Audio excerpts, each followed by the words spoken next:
what did you attribute the big difference between your guys playing the first half and the second half, where you guys so much better as the game went on? Yeah, I mean, it's always a combination of things. I think our guys settled down.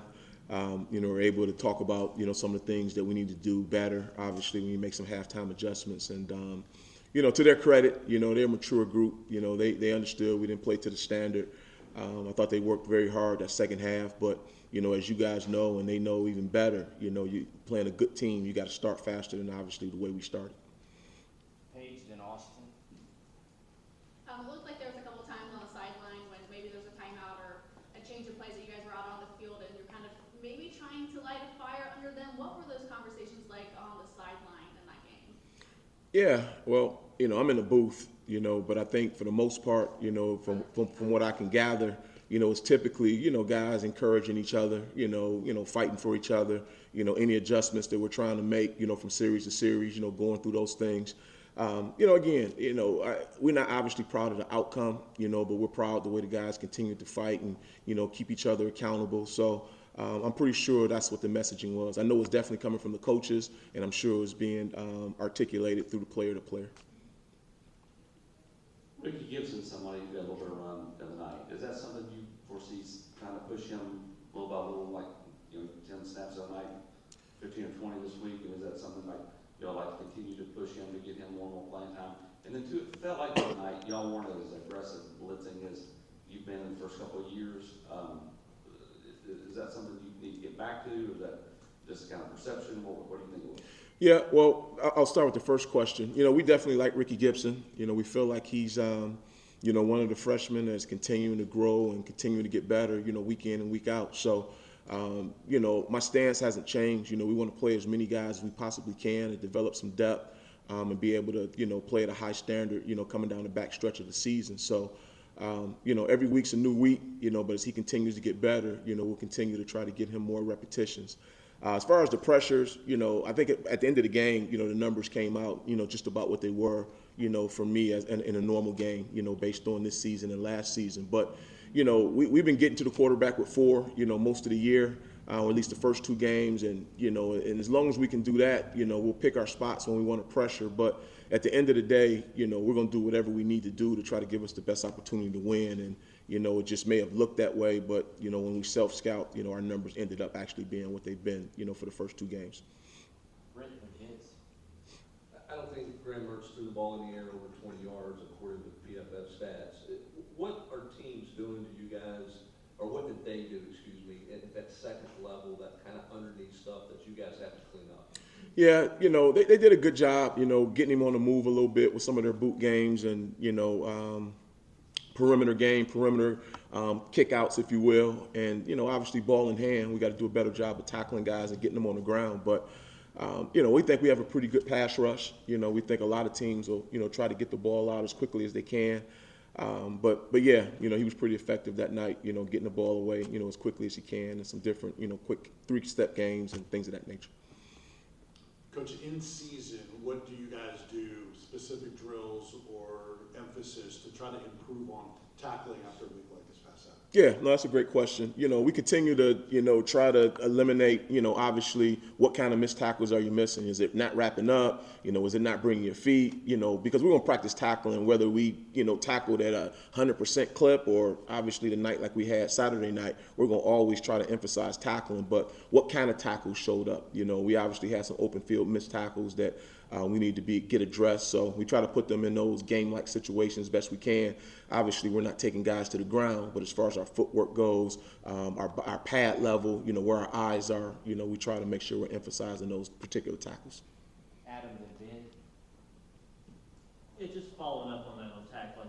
When you're seeing that on film with players, is it more criticizing the players of what went wrong on a missed tackle, or are you asking questions about why it happened? Yeah, I think everybody has their own style and how they address. I can't speak for all coaches, but, like I tell those guys, we're all in this thing together. Those guys are an extension of me, So, yeah, I ask questions, what did you see here? Do you understand why you missed this tackle? I'm a big why guy. Why didn't we make this play? Why didn't we make this play? And a lot of times they'll be able to articulate, exactly what happened. And if they can't, as I tell them, that's my job to explain it to you so it doesn't occur again. So, we have healthy discussions in there. You know, you guys have all heard me, you know, talk about our culture and who we are. You know, love, trust, and urgency is extremely important to me. You know, and if you love somebody, you should be able to tell them the truth. So I think our guys understand the level of love that we have for each other. And, you know, I don't look at it as criticizing. I look at it as correction and trying to help those guys, you know, get to where they want to get to. And that's being the best version of themselves on and off the field. So it's very healthy discussions. Tim, when you went back and watched the tape, what did you see from Florida's running game that allowed them to be successful early in the game, and then I guess it kind of coincides? What did you see from Elijah Aaron and Arion Carter? Yeah, again, man, I give all credit to Florida. You know, we knew they had a really good offensive line. You know, got some good young backs there. They ran hard. You know, they really did. You know, they broke some tackles, as we've already alluded to, that we need to do a better job tackling.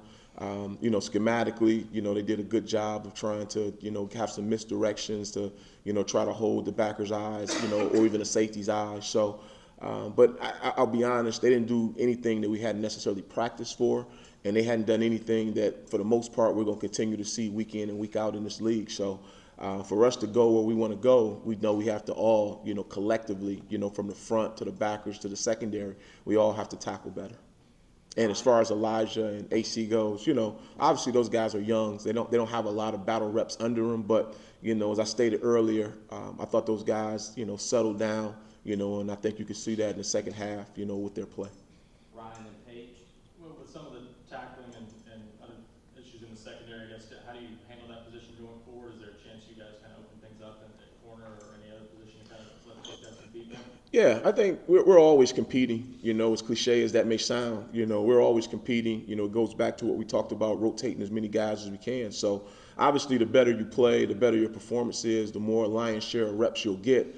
But, you know, I mean, those are the same guys who just helped us win 2 games, you know, and obviously, you know, we didn't come out on top this last game. We didn't get the outcome that we desired. So, you know, we're going to work to correct some things. And, you know, obviously, we'll try to continue with our rotation. But, you know, if things don't get better, you know, then obviously you start thinking about what can you do to increase somebody else's playing time, decrease somebody else's playing time. But that's not the message. You know, the message is let's get better.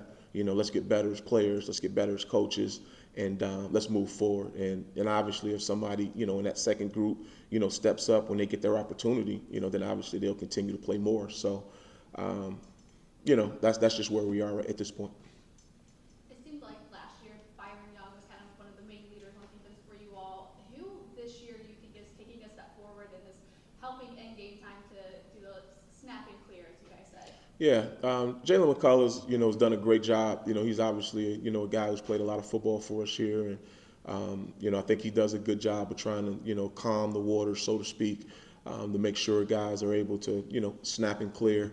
I think Big O, Amari Thomas, has done a good job, you know, trying to slide into that leadership role. You know, but it's still a young season. You know, I think guys are still, you know, somewhat finding their voice, you know, particularly in, you know, volatile situations. But, you know, again, just goes back to that love and being able to trust each other that, you know, number one, guys are going to do their job. And if something needs to be said, that they're going to receive it in the right manner, you know, so they can digest it and obviously go out and execute better on the next play. Last question, Casey. It can be easy to focus on the negatives coming out of a loss, but having a loss so early in the season, having a first half like you guys did, what are the positives that you view as a coach that you can kind of build on even with a loss? Yeah, I mean, I think what you said, the first part is, yeah, it's again, we want to win them all. You know, our goal is to be 1-0, you know, every single week.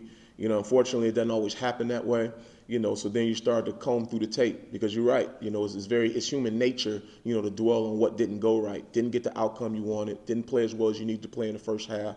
But there were definitely some positives in the second half, you know, holding them to, I think, 3 points. You know, I don't know what their yards were, but they obviously wasn't what they were in that first half. So I thought we tackled better, you know, in the second half. You know, the fact that those guys didn't give up, they continued to fight and claw for each other, you know, from the first snap to the last snap. Those are all things that you can build on. But at the end of the day, you know, you're never going to be happy, you know, when you don't come out 1-0. But there are definitely some pillars that we can build upon to try to make sure that we're 1-0 the next week.